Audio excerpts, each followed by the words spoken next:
What the hell?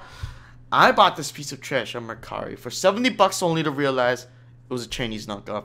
Now, instead of 30 classic games, like the actual NES Classic, we have 500 ROM hacks. And the thing is that this thing doesn't even have an HDMI. So I have to go downstairs and plug the thing into my TV using the AVI cables, which nobody uses the AVI cables anymore. The controller actually feels like an NES Classic controller, just a little bit more stiff. So, how does it perform?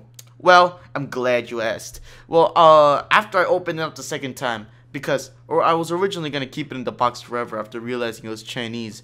But I was like, nah, you know, I'm going to play some of these knockoff games. So, I went downstairs, hooked up my NES Chinese Edition, and when I pressed the power button, nothing happened.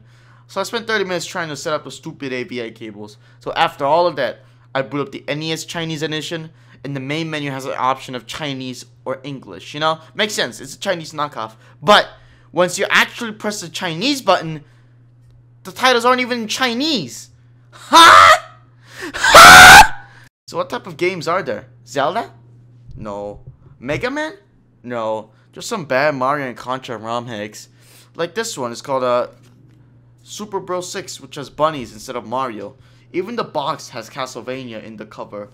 That's a PlayStation game. Now, I know it's my fault for not buying the correct system, but what are my actual thoughts on it? Is it worth it? No. It's better off being 10 bucks instead of the 70 bucks that this guy sold it to me. Does it feel nostalgic even with the 500 games? No, not really. But are the games fun? Yeah. My only complaints with the console is that the DC-in cable was weird, so I couldn't mod the thing and remove and add new games.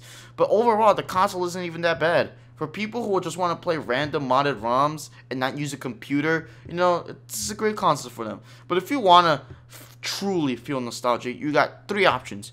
You can buy the actual original NES, buy the NES Classic Edition, or just use an emulator to emulate games. That's what I did as soon as I booted up Super Bros. 6, you know, I realized, no, I'm not using this console.